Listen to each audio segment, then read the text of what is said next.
Et c'est parti à présent pour Marché à thème, le dernier quart d'heure thématique de Smart Bourse. Et aujourd'hui, un marché à thème consacré à la dette d'infrastructure, une thématique d'investissement moins connue que les marchés actions, mais qui peut offrir dans certains cas une alternative aux investisseurs de long terme. Pour en parler, nous avons le plaisir de recevoir sur le plateau de Smart Bourse Karen Azoulay, responsable de la dette d'infrastructure chez BNP Paribas Asset Management. Bonjour Karen Azoulay. Bonjour. Bienvenue sur le plateau de Smart Bourse. Alors, dette d'infrastructure, on n'est pas sur du marché coté, là pour le coup, on est sur quelque chose qui se rapproche plus du private equity, mais le private equity, on parle d'achat d'actions, pas forcément de dette. Comment est-ce qu'on définirait la dette d'infrastructure ? Alors, effectivement, tout à fait. Alors déjà, private equity, on est proche, mais c'est de la dette privée. D'accord. Donc, on est ici dans une classe d'actifs qui est illiquide. Les secteurs, en fait, qui sont concernés sont très spécifiques. Le premier secteur, c'est le secteur du transport, qu'on appelle traditionnellement, voilà, c'est les autoroutes.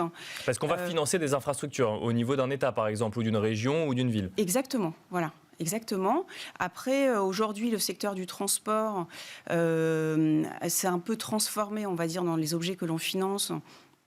Et aujourd'hui, on financera plus le thème de la mobilité, et notamment de la mobilité verte. D'accord. Donc, ça peut être aujourd'hui plutôt des tramways, des métros qui sont électriques, du rail également. Et puis, on parle aussi de mobilité urbaine avec, par exemple, des plateformes de chargement de véhicules électriques. Voilà.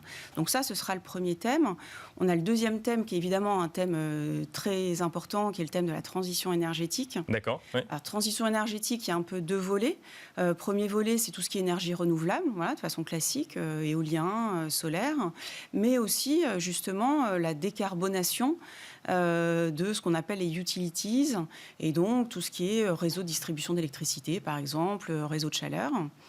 Donc c'est un second thème qui est évidemment très important aujourd'hui et au vu du contexte actuel. Il y a un troisième thème qui est extrêmement important, qui est le thème de la digitalisation. Et là, nous, ce qu'on va financer, c'est des infrastructures télécom. D'accord, ce qui va permettre finalement ensuite aux entreprises de pouvoir assurer leur transformation digitale. C'est des câbles, par exemple, ou autres qui permettent d'avoir du numérique. Exactement. En fait, c'est, par exemple, de l'accès à de l'Internet haut débit. Alors nous, on va par exemple financer, on va travailler sur la fracture numérique. Donc c'est plutôt d'apporter de l'Internet haut débit à des zones plus rurales, parce qu'aujourd'hui, les zones des villes est déjà très bien outillées. Et donc voilà, c'est ce type d'actifs qu'on va financer, comme par exemple aussi des data centers, parce qu'évidemment avec la... Bien sûr, il faut stocker les données, oui, bien sûr. La consommation de données, c'est très important, ou des tours télécom. Donc tout ça étant dans les infrastructures télécom. Et puis il y a peut-être aussi un autre secteur qui est important à mentionner, c'est tout ce qui est infrastructure sociale. Alors, c'est plutôt tout ce qui est financement des hôpitaux, des écoles, des universités, qui étaient historiquement financés dans un mode de partenariat public-privé. D'accord. Et aujourd'hui, on voit beaucoup plus d'argent privé dans ce type de secteur-là, là pour le coup comme une conséquence directe de la crise sanitaire, alors que tout ce qui est digitalisation existait déjà avant. Alors, donc là, effectivement, on a défini un petit peu les grandes thématiques d'infrastructure, donc au niveau d'une ville, d'une région ou d'un pays qu'on va financer. Et alors, on le finance avec de la dette. Ça veut dire que c'est quoi ? On est sur un financement obligataire de toutes ces infrastructures ? Alors, ça peut être des obligations, mais ce sont plutôt des contrats de prêt, en fait, plus classiques.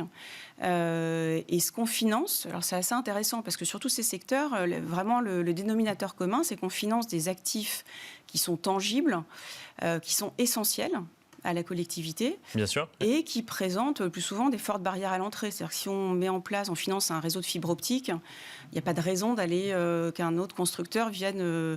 oui, surtout que c'est des commandes publiques, j'imagine. Donc, La plupart du temps, il y a une composante effectivement publique, notamment sur les revenus. Donc on peut, par exemple, sur les énergies renouvelables, bénéficier de tarifs qui sont régulés. C'est également une caractéristique qui est importante, ou en tout cas au moins des tarifs qui sont contractés. Par exemple, une centrale solaire, elle va vendre son électricité via un contrat de vente. Et alors ça, c'est des investissements, si je peux les appeler ainsi, accessibles à un investisseur particulier ? Non, on est vraiment pour le coup dans le cadre d'institutionnel aujourd'hui. Alors effectivement, nos clients principaux sont des clients institutionnels. D'accord. L'intérêt en fait pour des clients institutionnels, c'est déjà d'une part la diversification. puisque en fait, ce que je vous ai expliqué comme caractéristique essentielle, les conséquences, c'est qu'il y a une faible volatilité sur cette classe d'actifs et une décorrélation par rapport à des classes d'actifs liquides plus traditionnelles. Oui, puisque vous nous avez dit que c'est par nature, effectivement, un investissement illiquide. Oui. Exactement, c'est par nature illiquide et donc ça apporte une diversification parce que c'est décorrélé en fait des cycles économiques et c'est résilient et donc ça apporte une diversification dans un portefeuille d'investisseurs.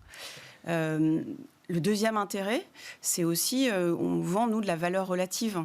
C'est-à-dire qu'en fait, on vend quelque part une prime de liquidité, parce que justement, c'est illiquide, par rapport à des classes d'actifs, de crédit plus liquides, et qui en plus bénéficient d'un profil de risque qui est très conservateur. Et alors, un mot peut-être de la rentabilité, alors, ou du rendement, alors sans donner de pourcentage, mais quand on finance par dette, un hôpital ou un réseau de fibre optique ou une route, quel mécanisme économique fait que nous, on a un rendement derrière ? C'est simplement le fait, effectivement, d'avoir un rendement affiché à la base sur la dette ou ensuite, derrière, dans la vie, effectivement, de l'infrastructure, on va avoir un rendement si on est sur un investissement illiquide ? Alors, effectivement, on a des financements, enfin, c'est un financement qui est liquide et c'est une technique de financement qui, en fait, utilise, est totalement dédiée à l'actif. D'accord. Et donc, on a un rendement qui est une prime. Alors, on appelle ça une prime de liquidité parce que c'est liquide, mais ça peut être aussi, on appelle ça aussi une prime de complexité. D'accord, oui. Parce qu'en fait, c'est ce que je vous disais, un financement qui est totalement dédié et fait sur mesure par rapport à l'actif. En fait, ce qui est important d'avoir en tête, c'est que c'est vraiment, on finance des cash flows. Contrairement à du financement immobilier, on finance un actif. Nous, on finance des cash flows. C'est-à-dire que la centrale solaire, elle n'est pas reliée au réseau électrique et qu'elle ne vend pas son électricité via un contrat. En fait, elle n'a pas de valeur. Et donc, moi, je ne peux pas financer ces cash flows-là. Donc, vraiment, c'est la spécificité. Aujourd'hui, on est, on en parlait d'ailleurs dans la première partie de l'émission, dans un contexte d'inflation assez important, que ce soit en France, en zone euro ou même dans d'autres parties du monde. Quelle actualité ou quelle réalité pour la dette d'infrastructure dans un contexte inflationniste ? Alors, ce qui est important de savoir, c'est que c'est une classe d'actifs qui est essentiellement bancaire au départ. Alors, il y a des investisseurs institutionnels et des asset managers qui s'y sont intéressés après la crise financière, avec des premiers fonds qui se sont lancés. Mais ça reste aujourd'hui un marché, enfin une classe d'actifs qui est essentiellement bancaire. Ce qui fait que les financements sont principalement encore à taux variable, même si on voit des investisseurs qui, eux, font de l'adossement actif-passif et font du taux fixe.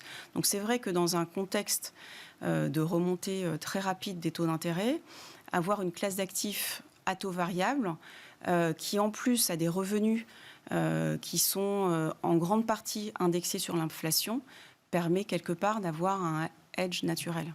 Oui, et de suivre du coup l'inflation. Alors après, c'est toujours la question qu'on se pose, on peut se la poser sur l'immobilier, donc je vous la pose aussi sur la dette d'infrastructure, c'est est-ce qu'on peut suivre dans un contexte d'inflation aussi rapide le rythme de progression de l'inflation, par exemple ?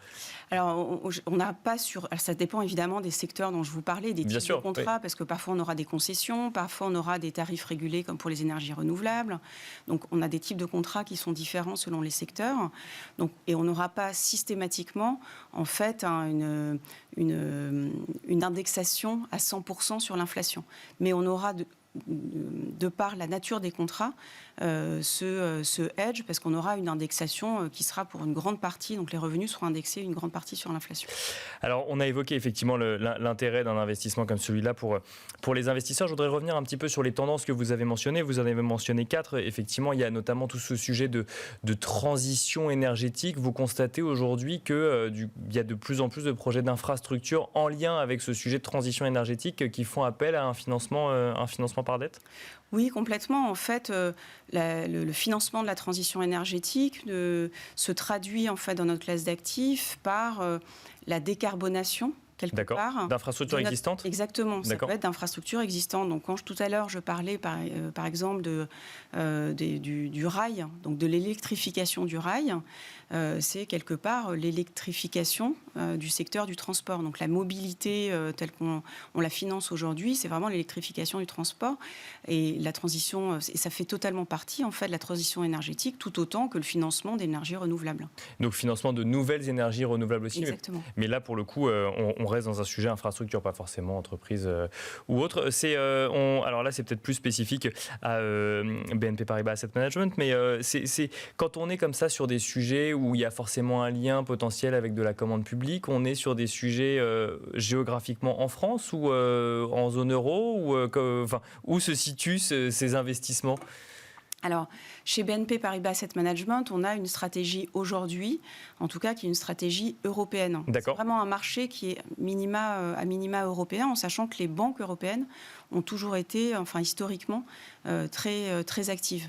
Mais il y a un marché de l'infrastructure dans la zone Amérique qui est également très actif. D'ailleurs, on en a entendu parler avec le plan infrastructure de Joe Biden. Mais donc là, pour le coup, c'est plus au niveau européen, en lien d'ailleurs, j'imagine, avec le plan de relance au niveau européen, oui, qui proposait d'investir massivement dans la transition énergétique, justement. Complètement. Donc c'est autant dans la transition énergétique que dans la digitalisation, d'ailleurs. Le plan de relance avait vraiment, notamment ces deux volets-là. Oui. Merci beaucoup, Karen Azoulay, d'être venue sur le plateau de Smart Bourse nous détailler un petit peu cette thématique d'investissement qui est la dette infrastructure. Merci beaucoup. Avec plaisir. Je rappelle que vous êtes responsable de la dette infrastructure chez BNP Paribas Asset Management. Merci à vous également de nous avoir suivis ce soir dans Smart Bourse et je vous donne rendez-vous demain à 12h30 pour un nouveau numéro de Smart Bourse.